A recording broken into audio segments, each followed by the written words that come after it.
मैं आरुष हूँ, बिजनौर के एक छोटे से कस्बे में रहने वाली एक साधारण महिला। मेरी जिंदगी संघर्षों से भरी रही है, लेकिन मेरी सबसे बड़ी ताकत मेरी बेटी अदिति रही है। यह कहानी उसी की जिंदगी और मेरे सफर की है। मेरे माता पिता ने मेरी शादी 16 साल की उम्र में कर दी थी। 18 की उम्र में मैं विधवा हो गई, जब मेरे पति, जो एक सरकारी शिक्षक थे, एक सड़क दुर्घटना में चल बसे। वह दिन मेरे लिए किसी कयामत से कम नहीं था। मेरी 3 साल की बेटी अदिति और मैं अकेले रह गए। ससुराल वालों ने मुझे वापस मायके भेज दिया।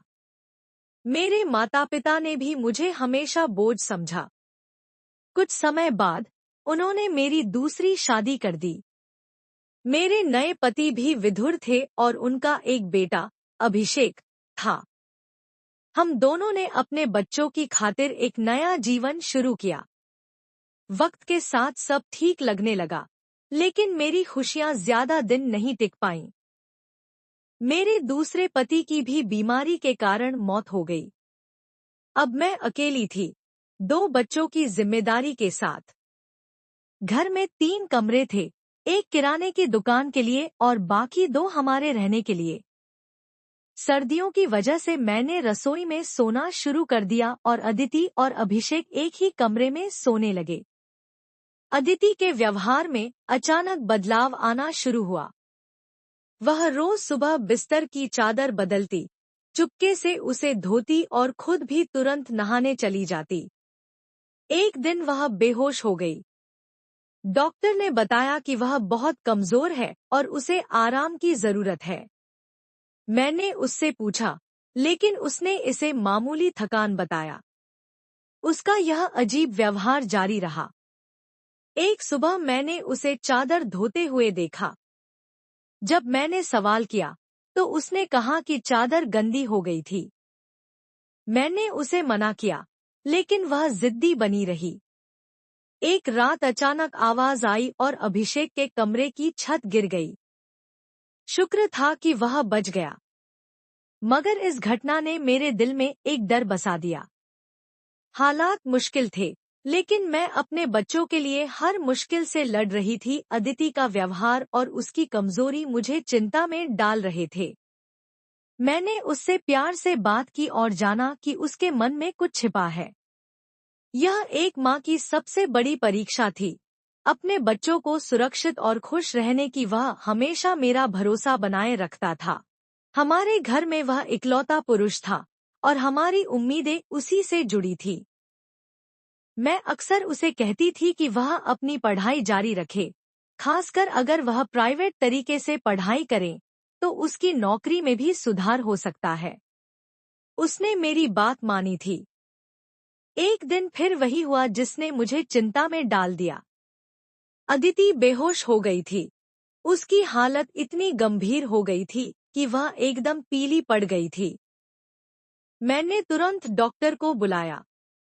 डॉक्टर ने वही बात कही, आपको इसे आराम करने के लिए कहना था। क्या आपने इसे कोई खुराक दी थी?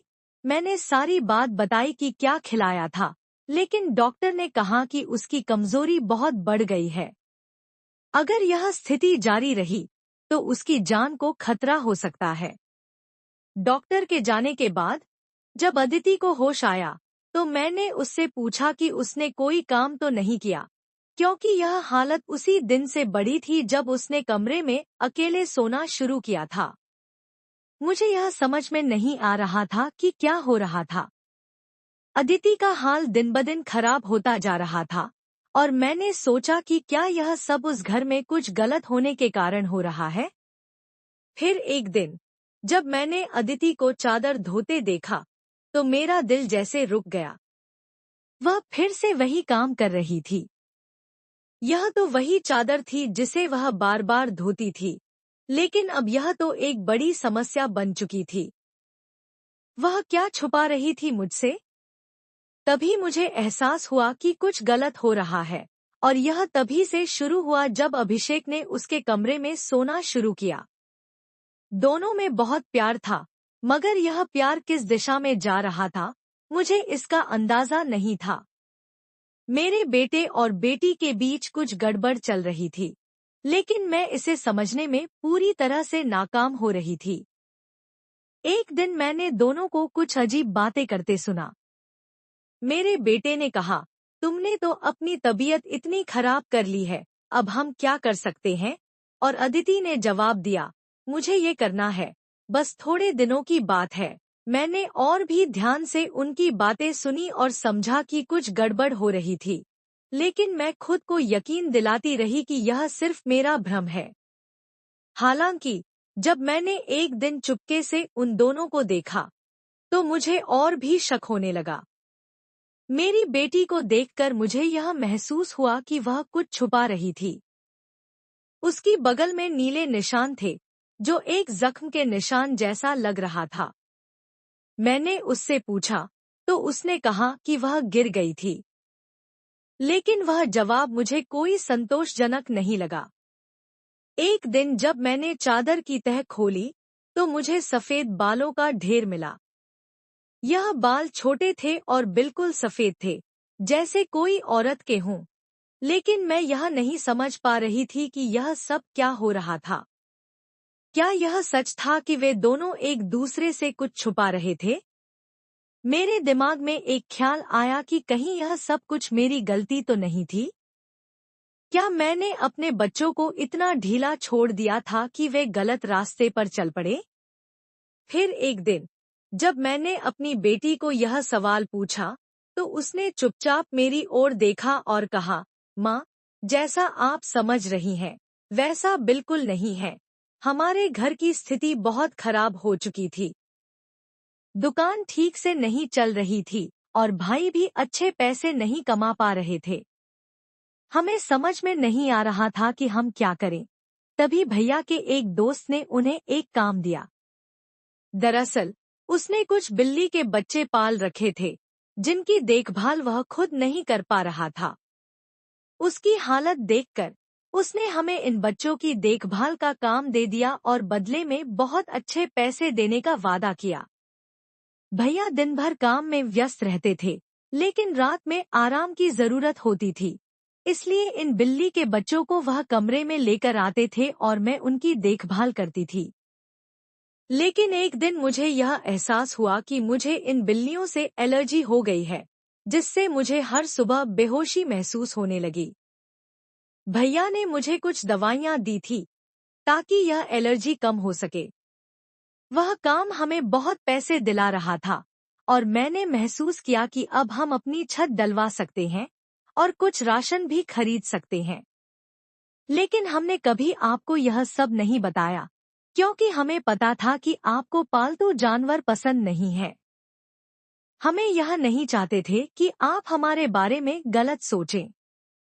भैया का दोस्त बहुत अमीर था और वह हमें अच्छी रकम दे रहा था। वह हमें एक दिन के लिए एक बहुत अच्छा अमाउंट देता था।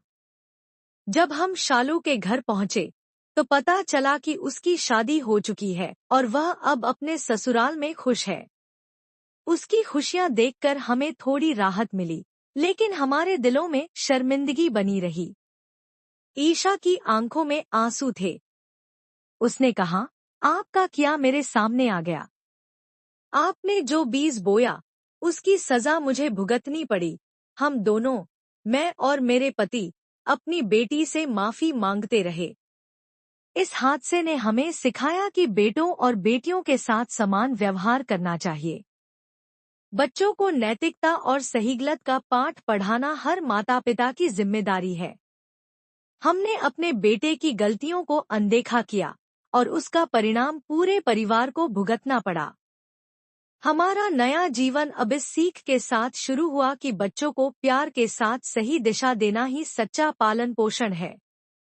दोस्तों, उम्मीद करती हूँ आपको हमारी कहानी पसंद आई होगी। कहानी पसंद आई है तो वीडियो को लाइक करें, चैनल पर नए हैं तो चैनल को सब्सक्राइब करें और हाँ, नोटिफिकेशन बेल को जरूर दबाएं ताकि अगली अपडेट सबसे पहले आपको मिले। और अब उन बिल्ली के बच्चों का हमारे घर में आखिरी दिन था, क्योंकि वह उन्हें दूसरे शहर ले जा रहा था। हमने वह काम अच्छे से किया था और अब हमें पता था कि घर की स्थिति बेहतर हो सकती है। भैया ने हमेशा हमारे बारे में सोचा और हमारी मदद की। वह एक अच्छा इंसान था और मैंने कभी नहीं सोचा था कि वह मुझे गलत तरीके से देखेगा। मुझे इस बात का अफसोस था कि मैंने कभी उसके बारे में गलत सोचा था। भैया ने हमेशा हमें अपना परिवार समझा और हमारी मदद की। कुछ दिनों बाद अभिषेक ने घर की छत डलवा दी और धीरे धीरे हमारे हालात सुधरने लगे। मेरी बेटी ने घर में बच्चों को ट्यूशन पढ़ाना शुरू किया और हमारे जीवन में एक नई रोशनी आई। अब हम आर्थिक रूप से स्थिर थे और घर में किसी चीज की कमी नहीं थी। हालांकि